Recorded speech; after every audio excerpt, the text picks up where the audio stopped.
Às vezes, a gente foge do que dói, do que machuca. Acredita que afastando-se o problema desaparece. Mas o silêncio, o silêncio, ele tem uma forma traiçoeira de corroer, de criar espaços onde o pior pode florescer. Eu aprendi isso da forma mais dura, com o preço mais alto, o sofrimento da minha própria mãe. Eu me lembro daquele dia como se fosse ontem. O sol forte do meio-dia, o asfalto quente da cidade estranha sob meus pés, enquanto o telefone vibrava incessantemente no meu bolso. Eu estava ali, longe de tudo, construindo a minha própria vida, uma vida onde as sombras do passado não podiam me alcançar. A última coisa que eu queria era ser puxado de volta para um lugar que me trazia tanta dor.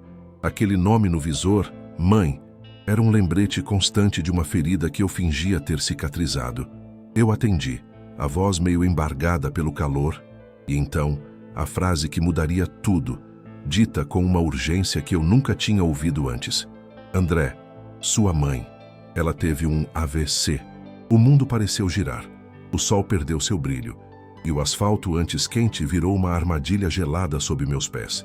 Era como se o tempo tivesse parado, mas ao mesmo tempo acelerado, me forçando a encarar aquilo que eu mais temia. Minhas mãos tremiam enquanto eu discava para a companhia aérea. As passagens eram caras, o tempo era escasso, mas nada disso importava. A imagem da minha mãe, Dona Sônia, veio à minha mente. Seu sorriso acolhedor, o cheiro de comida caseira que sempre pairava na nossa pequena cozinha, a paciência infinita com que ela lidava com as minhas teimosias. Ela era o porto seguro, a única ponte que ainda me ligava àquela família desfeita. E agora essa ponte estava desmoronando. O voo foi uma eternidade. Cada minuto no ar era um tormento, preenchido por um turbilhão de pensamentos e arrependimentos. Eu me perguntava se ela estava consciente, se ela sentiria a minha falta, se eu conseguiria chegar a tempo.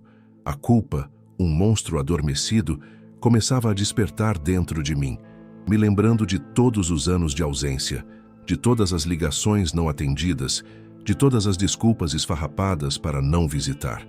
O pouso foi abrupto e a corrida para fora do aeroporto frenética. Peguei o primeiro táxi disponível, o coração batendo descompassado no peito. A cidade, antes tão familiar, parecia agora um labirinto de ruas e memórias distorcidas. Cada esquina era um gatilho, cada placa, um lembrete do que eu havia deixado para trás. A ansiedade crescia a cada metro percorrido, e a imagem de Caio, meu irmão, começou a se materializar em minha mente. Aquele que havia ficado, aquele que eu havia evitado por mais de uma década, aquele que, para mim, era a personificação de tudo o que eu queria esquecer do meu passado. O reencontro, eu sabia, seria inevitável, e o nó na minha garganta só apertava. A casa da minha mãe, uma vez um refúgio de carinho e aconchego, parecia ter envelhecido junto com as minhas memórias. As paredes descascadas, o jardim, antes tão vibrante, agora tomado pelo mato. Um ar pesado pairava sobre o lugar, um silêncio que não era de paz, mas de abandono. Bati na porta, o som ecoando no vazio. Caio abriu, e a visão dele parado ali me atingiu como um soco no estômago. Seus olhos, antes tão cheios de uma faísca de rebeldia, agora pareciam opacos, cansados. Havia uma barba mal feita, as roupas amassadas, um semblante de desleixo que eu não me lembrava. O choque foi mútuo, um reconhecimento doloroso de duas almas que um dia foram ligadas pelo sangue, mas agora eram estranhas. Não houve abraços, nem palavras de consolo. Apenas um aceno de cabeça e um murmúrio quase inaudível de "Você veio". Eu assenti e ele me deu espaço para entrar. O interior da casa era ainda mais desolador. A mobília parecia empoeirada, as cortinas cerradas, impedindo a entrada da luz do sol. Havia um cheiro de mofo e estagnação que me fez prender a respiração. O cheiro de casa de mãe não estava ali. Fui direto ao quarto dela, a apreensão me consumindo. E lá estava ela, deitada na cama, pequena e frágil, conectada a aparelhos que apitavam ritmicamente. O cabelo grisalho espalhado pelo travesseiro, o rosto pálido e marcado pelo sofrimento. Uma parte de mim se desfez naquele instante.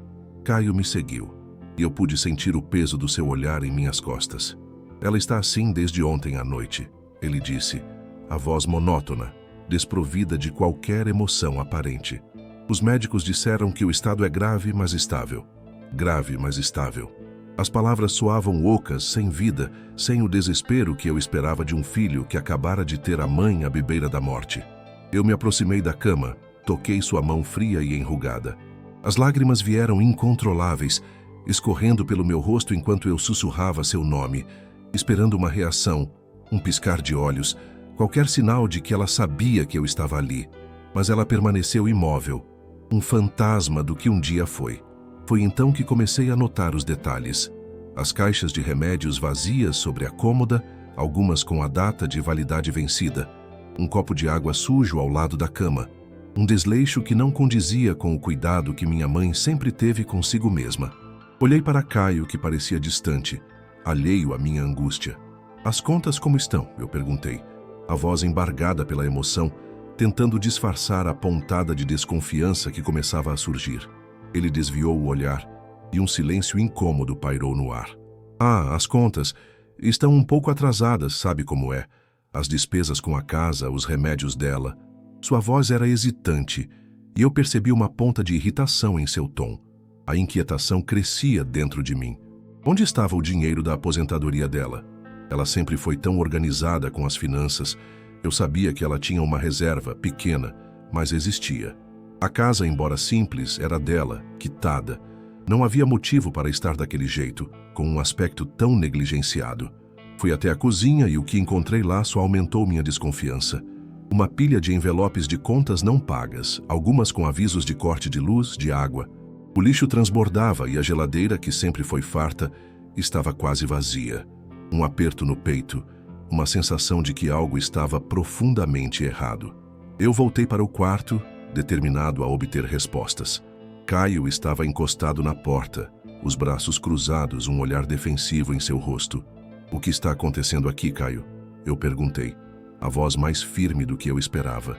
Ele deu de ombros, um gesto de desinteresse que me irritou profundamente. "O que você quer que esteja acontecendo? A mãe está doente, a gente faz o que pode." A forma como ele disse "a gente" me fez ranger os dentes. Eu sabia que ele estava ali, mas o agente parecia uma piada de mau gosto, como se eu tivesse participado de alguma forma daquela negligência. Ele sempre foi bom em se eximir de responsabilidades. "As contas, Caio. As contas da mãe estão todas atrasadas. Onde está o dinheiro dela? Ela não tinha uma aposentadoria? E os bens dela, o que aconteceu?" A cada pergunta, o rosto dele se contraía. Ele começou a gaguejar, a se mexer de forma desconfortável. "Olha, André, não é hora para isso. A mãe está mal. E você vem aqui me cobrar? Você ficou fora por anos, sumiu, e agora quer virar o detetive?" Sua voz se elevou, e eu pude ver a antiga raiva, aquela faísca que eu tanto temia, começando a surgir em seus olhos. A defensiva era evidente, e a cada palavra dele, a minha suspeita virava uma certeza. Havia algo podre no reino da minha família. Aquele embate com Caio, embora breve, acendeu uma chama dentro de mim. A raiva se misturava com uma sensação de urgência. Eu não podia simplesmente aceitar aquela situação. Minha mãe, Dona Sônia, sempre foi uma mulher forte, independente, e vê-la ali, tão vulnerável, me partia o coração. Decidi que não iria mais me calar. No dia seguinte, enquanto Caio saía para resolver uns assuntos, uma desculpa esfarrapada, eu tinha certeza, comecei minha própria investigação. Comecei pelo mais óbvio, os documentos da casa. Fui ao pequeno escritório onde ela guardava as contas e papéis importantes, um cômodo que ela sempre mantinha impecável. Para minha surpresa, estava uma bagunça. Documentos espalhados, gavetas abertas, um caos que não combinava em nada com a organização dela. Comecei a vasculhar, meu coração batendo mais forte a cada folha que eu virava. Contas e mais contas atrasadas, cobranças de bancos que eu nem sabia que ela tinha relacionamento. Mas o que mais me chamou a atenção foram os extratos bancários. Havia saques e mais saques de valores altos, inconsistentes com a aposentadoria dela. Minha mãe nunca foi de gastar muito, sempre foi econômica. Eram valores que, somados, davam uma quantia considerável. A cada extrato, a cada data, uma imagem clara se formava na minha mente. Alguém estava esvaziando as contas dela. E a única pessoa com acesso a ela e que estava morando na casa era Caio. A frieza com que ele estava agindo, a falta de preocupação genuína com a saúde dela, tudo começou a fazer sentido. A próxima etapa foi conversar com os vizinhos. Dona Clara, que morava ao lado há mais de 30 anos, era como uma segunda mãe para mim. Sempre fofoqueira, mas com um coração bom. Ela me recebeu com um abraço apertado e um olhar de profunda tristeza ao falar da minha mãe. André, meu filho, que bom que você veio. Dona Sônia estava tão sozinha nesses últimos tempos. Aquele Caio... aquele Caio. Ele não deixava ninguém se aproximar dela. Dizia que ela precisava de repouso, mas eu via nos olhos dela a tristeza. Ela emagreceu muito, sabe? E ele sempre com umas desculpas para me impedir de entrar. Dizia que ela estava dormindo ou que não queria visitas. As palavras de Dona Clara eram um soco no estômago. Isolamento. Era isso que Caio estava fazendo. Ela continuou, a voz embargada. Um dia, eu vi ele vendendo uns móveis da casa dela. Perguntei e ele disse que a mãe tinha pedido para vender para fazer uma reforma. Mas não teve reforma nenhuma, André. E aqueles móveis eram de família. Tinham um valor sentimental enorme para a dona Sônia. A indignação cresceu em mim. Caio estava se desfazendo dos bens da minha mãe, aqueles que ela tanto zelava. Ele estava vendendo a história da nossa família, a memória dos nossos antepassados, e usando a doença dela como justificativa. A cada revelação, o quadro se tornava mais sombrio, mais grotesco. O irmão que eu evitara por anos não era apenas egoísta e irresponsável. Ele era um parasita, um predador. Ainda em choque com as informações, decidi ir um pouco mais longe. Minha mãe tinha um pequeno terreno no interior, herança dos meus avós. Sempre foi um sonho dela construir uma casinha lá, um refúgio para a velhice. Eu me lembrava das vezes em que ela falava com carinho sobre aquele pedaço de terra. Resolvi ligar para o cartório da cidade vizinha, onde o terreno estava registrado. A voz do atendente era robótica, mas as informações que ele me deu foram um golpe direto no peito. O terreno havia sido vendido há 6 meses, vendido por Caio, com uma procuração assinada pela minha mãe. Uma procuração que eu tinha certeza ela nunca daria, especialmente para ele. A raiva fervia dentro de mim, uma mistura de fúria e culpa. A culpa. A culpa. Ela me corroía por dentro. Eu havia me afastado, me escondido da minha família, da minha mãe, do meu irmão problemático. Eu havia construído um muro em torno de mim, achando que assim estaria seguro. Mas a verdade era que, ao me afastar, eu havia deixado minha mãe desprotegida. Eu havia aberto uma brecha, um espaço para Caio agir. Aquele egoísmo meu, aquela necessidade de me preservar da dor, custou à minha mãe anos de sofrimento. Ela confiou nele, talvez por desespero, por solidão, por não ter mais ninguém para cuidar dela. E ele, meu próprio irmão, se aproveitou disso da forma mais vil. As lembranças da nossa briga na adolescência voltaram com força. Eu, um garoto idealista, ele, já com um temperamento explosivo e inclinação para atalhos. Uma discussão sobre dinheiro, sobre responsabilidades. Eu o acusei de ser irresponsável, de não se importar com ninguém além de si mesmo. Ele me chamou de moralista, de ingênuo. A briga escalou e eu, na minha imaturidade, jurei que nunca mais olharia para a cara dele. E cumpri minha promessa. Por mais de 10 anos. 10 anos de silêncio, de distância, de uma ferida aberta que eu me recusava a olhar. Agora, a ferida estava escancarada e a podridão que dela emanava era insuportável. Eu me sentei na sala, exausto, a cabeça latejando. A casa parecia encolher ao meu redor, os cômodos vazios ecoando o vazio da minha alma. Olhei para a fotografia da minha mãe sobre a estante, o sorriso dela tão genuíno, os olhos cheios de vida, como ela devia ter sofrido em silêncio, sem poder pedir ajuda, sem poder se abrir com os amigos que Caio afastou. O pensamento de que ela estava sozinha, vivendo sob a sombra de um filho abusivo, me apertava o peito.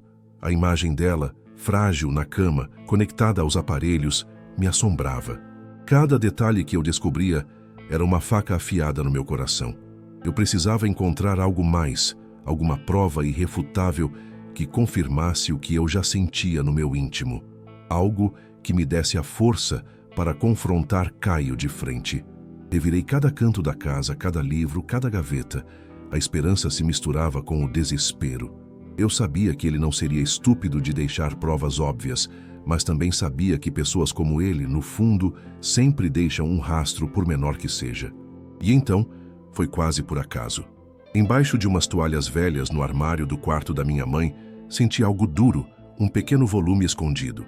Minhas mãos tremeram ao puxar o objeto. Era uma caixa de madeira, antiga, daquelas que minha mãe guardava suas joias mais simples e algumas lembranças. Abri a caixa com cuidado, e lá dentro, embaixo de um colar de pérolas que ela usava em ocasiões especiais, havia um envelope, sem nome, sem data.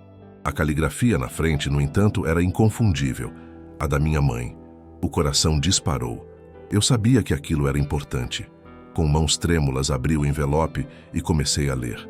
As palavras dela, embora escritas em papel, pareciam sussurradas diretamente em meus ouvidos. A cada linha, uma revelação, uma dor, uma súplica que me desmontava por completo. As palavras dela na carta eram um lamento, uma confissão dolorosa que rasgava meu peito. Meu querido André, se você estiver lendo isto, é porque talvez eu não esteja mais aqui ou não consiga mais falar. Eu preciso que você saiba. Eu preciso do seu perdão. A letra, um pouco trêmula em alguns pontos, denunciava o sofrimento por trás daquelas linhas. Ela falava da solidão, do medo que sentia de Caio, da forma como ele a pressionava, a manipulava. Ele me fez assinar papéis, André. Dizia que era para me ajudar, para organizar minhas coisas, mas eu sentia que não era certo. Eu tinha medo de dizer não, medo de contrariá-lo. Ele se tornou tão diferente. Não é o Caio que você conhecia, que a gente conhecia. Minha visão embaçava com as lágrimas, enquanto eu continuava a ler. Cada palavra dela, um espinho a mais, fincado em minha alma. Ela relatava como Caio havia se tornado controlador, afastando-a dos amigos, dos vizinhos. Dona Clara tentava vir, mas ele sempre arrumava uma desculpa para não deixar. Eu sentia falta das minhas conversas, da vida que eu tinha. Eu me sentia presa na minha própria casa. A carta era um testemunho cruel da prisão em que minha mãe vivia, uma prisão invisível construída pela ganância e manipulação de meu próprio irmão. Ela confessava a venda dos bens, os empréstimos feitos em seu nome, a humilhação de ver seu patrimônio, construído com tanto sacrifício, esvaziado por alguém em quem ela deveria confiar. Ele me forçou a vender o terreno dos seus avós, André. Eu não queria, meu filho. Juro que não queria. Era o nosso pedacinho de chão, a nossa história. Mas ele disse que era para pagar dívidas, que não tínhamos escolha. Eu me senti tão fraca, tão sem voz. O trecho que me dilacerou por completo foi quando ela falou sobre mim. Eu sei que você se afastou por causa de Caio e eu entendo. A nossa briga, a forma como ele sempre foi, difícil. Mas eu nunca deixei de pensar em você, meu filho. Eu rezei todos os dias para que um dia vocês pudessem se reconciliar. Eu não queria que o ódio entre vocês fosse eterno. Eu queria que vocês fossem irmãos novamente. As palavras dela eram um apelo desesperado, uma súplica de uma mãe que, mesmo à beira do abismo, ainda sonhava com a união dos filhos. E a culpa, aquela que eu vinha sentindo de forma latente, explodiu em mim com uma força avassaladora. Minha ausência, meu silêncio, minha escolha de me afastar da dor, de fugir do problema, de fingir que ele não existia. Aquela decisão, tomada há mais de uma década, havia criado o vácuo perfeito para Caio agir.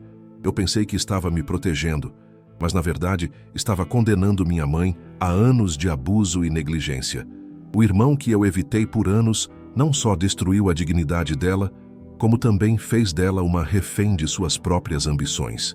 Eu a abandonei. Essa era a verdade cruel e nua que a carta de minha mãe escancarava. A raiva que eu sentia por Caio se misturou com uma vergonha profunda de mim mesmo. A carta terminava com um último pedido, uma última tentativa de paz em meio ao caos. Perdoe-me, André, por não ter sido forte o suficiente para protegê-la de tudo isso, e perdoe Caio, se conseguir. Ele sempre foi um menino perdido. Eu amo vocês dois, mais do que tudo. Perdoar Caio? Como eu poderia perdoar alguém que destruiu a vida da minha mãe, que a isolou, que a explorou até o último centavo, até a última gota de sua dignidade? A ideia era absurda. A carta era a prova irrefutável do que ele havia feito. A confissão do pesadelo que minha mãe viveu em segredo. A decisão foi imediata, visceral. Não haveria mais silêncio. Não haveria mais fuga. Eu não podia mais me permitir ser um espectador passivo da destruição da minha família. Aquele pedaço de papel molhado pelas minhas lágrimas era a minha convocação para a batalha. Eu faria justiça por minha mãe, mesmo que isso significasse rasgar de vez o último fio que me ligava ao meu irmão. A culpa me impulsionava, a raiva me dava força, e o amor por minha mãe, que nunca havia diminuído, me guiava. A inocência dela, a fragilidade dela, eram o combustível para a minha revolta. Caio chegou em casa no final da tarde, com a mesma displicência de sempre. Ele me encontrou na sala, a carta na minha mão, meus olhos vermelhos de tanto chorar. Não houve necessidade de palavras. O olhar dele, que antes era apenas defensivo, se transformou em puro terror. Ele soube no mesmo instante. Aquele era o fim da sua farsa. "O que é isso, André?" ele perguntou, a voz fraca, tentando recuperar a pose de inocência que ele tão bem usava. Eu levantei a carta, apontando para a caligrafia da minha mãe. "Isso é a verdade, Caio. A verdade que você escondeu, a verdade que você tentou enterrar junto com a dignidade da nossa mãe." Ele tentou argumentar, ensaiar uma negação, mas as palavras não saíam. Seus olhos se moveram nervosamente pelo cômodo, procurando uma saída, uma escapatória. "Eu não sei do que você está falando. Que carta é essa? Você está inventando coisas."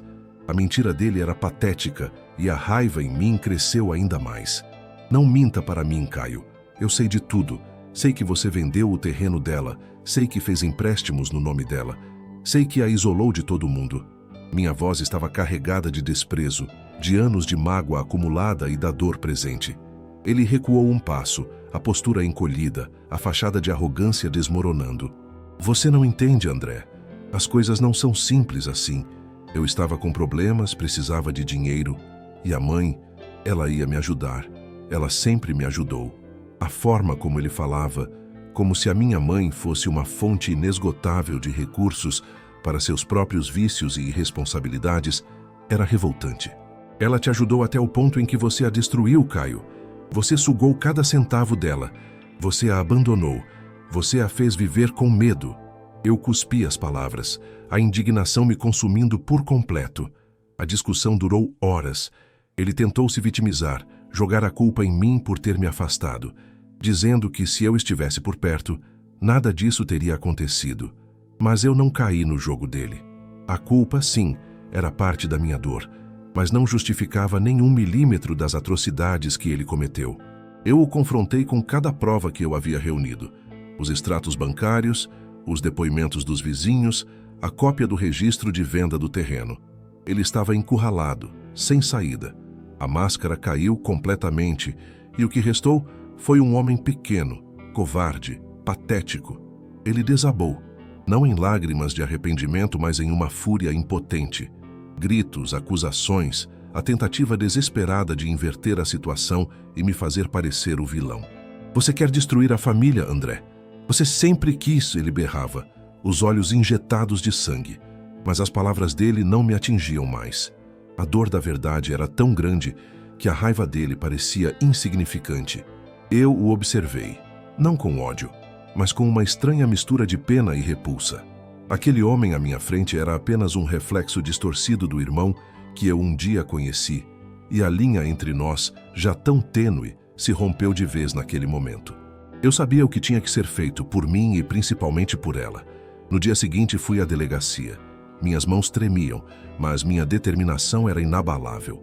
Expliquei toda a situação, mostrando as provas que havia coletado: os extratos bancários, a cópia da venda do terreno, o depoimento dos vizinhos e, claro, a carta de minha mãe. Cada palavra minha era um peso, uma dor revivida. O delegado ouvia atentamente, seu semblante sério, anotando cada detalhe. O processo seria longo e doloroso, eu sabia. Envolveria advogados, tribunais, a exposição de uma ferida familiar que eu desejava manter privada. Mas não havia outra saída. Minha mãe merecia justiça e eu não podia mais me acovardar. Voltei para casa e encontrei Caio ainda lá sentado no sofá, o mesmo olhar vazio e derrotado. Ele não disse nada quando eu anunciei que o havia denunciado. A notícia pairou no ar como uma nuvem escura, pesada. O silêncio entre nós era ensurdecedor, pontuado apenas pelo apitar dos aparelhos no quarto da minha mãe.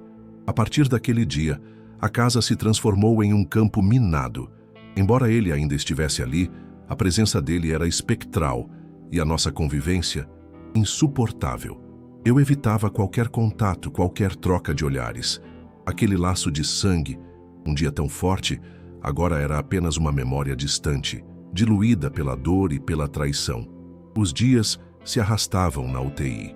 Minha mãe permanecia estável, mas a consciência dela oscilava. Os médicos não davam previsões otimistas sobre a recuperação.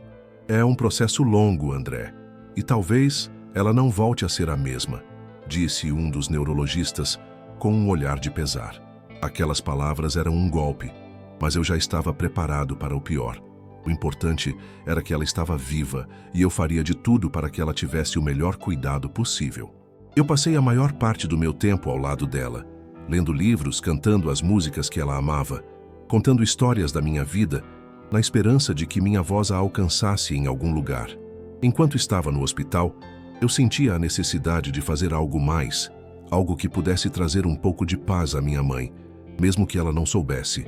Decidi começar a arrumar a casa. A cada cômodo que eu limpava, a cada objeto que eu organizava, era como se estivesse tentando resgatar um pouco da essência dela que Caio havia tentado apagar. Joguei fora as contas vencidas, organizei os documentos, limpei a sujeira acumulada. O jardim, antes abandonado, começou a receber meus cuidados. Era um trabalho terapêutico, uma forma de canalizar minha raiva e culpa em algo produtivo, algo que minha mãe apreciaria. Os vizinhos, antes afastados, começaram a se reaproximar. Dona Clara vinha quase todos os dias, trazendo um bolo, um prato de comida, ou simplesmente sentava comigo na varanda, trocando histórias sobre minha mãe. Era um alívio ter alguém para conversar, alguém que entendia a dor que eu estava sentindo. Ela me contou mais detalhes sobre como Caio havia manipulado minha mãe, como ele a isolou sutilmente, inventando desculpas para que ela não recebesse visitas. Era um padrão de comportamento perverso, e cada nova informação me confirmava que eu havia feito a coisa certa ao denunciá-lo. Apesar da presença de Caio na casa, eu comecei a tomar as rédeas da situação. Assumi as finanças, com a ajuda de um advogado que me orientou sobre como reverter as transações fraudulentas. Era um emaranhado legal, mas eu estava determinado a recuperar cada centavo que havia sido tirado dela. Comecei a vender algumas das minhas próprias coisas, para cobrir as despesas imediatas da casa e do hospital, porque, por enquanto, o dinheiro da aposentadoria dela estava inacessível devido à investigação. Não me importava. Minha prioridade era minha mãe. A imagem de Caio se tornou cada vez mais insignificante para mim. Ele era um problema a ser resolvido legalmente, mas não mais uma pessoa que eu me importava em tentar salvar. O vínculo fraterno, que já era frágil, estava agora rompido de forma irreversível. Não havia mais espaço para perdão, para reconciliação. A dor que ele causou à nossa mãe era imperdoável, e a minha culpa por ter permitido que isso acontecesse me impulsionava a seguir em frente, a lutar por ela, mesmo que isso significasse cortar todos os laços com o meu próprio irmão. Um dia, enquanto estava no hospital, minha mãe moveu um dedo. Era um movimento quase imperceptível, mas para mim foi um raio de sol em meio à escuridão. Os médicos disseram para não criar muitas expectativas, que poderia ser apenas um reflexo, mas eu sabia que era mais. Era um sinal, um pequeno vislumbre de que ela estava lutando, que havia uma faísca de vida ali. Naquele dia, a voz que eu usava para ler para ela ficou mais firme, as canções que eu cantava, mais melódicas. Eu falava com ela sobre o futuro, sobre a casa que eu estava arrumando para ela, sobre a vida que a esperava, mesmo que com todas as limitações. Meses se passaram. Caio foi indiciado e aguardava o julgamento em liberdade provisória. Ele nunca mais tentou me procurar ou se justificar. Apenas desapareceu da minha vida como um fantasma, levando consigo a amargura da nossa história. Minha mãe foi transferida para um quarto e depois para casa, com o acompanhamento de enfermeiros e fisioterapeutas. Ela não falava, Não se movia sozinha, mas seus olhos, eles transmitiam uma profundidade, um reconhecimento, uma gratidão que me dava forças para continuar. Eu podia ver neles a mesma alma resiliente que eu sempre admirei.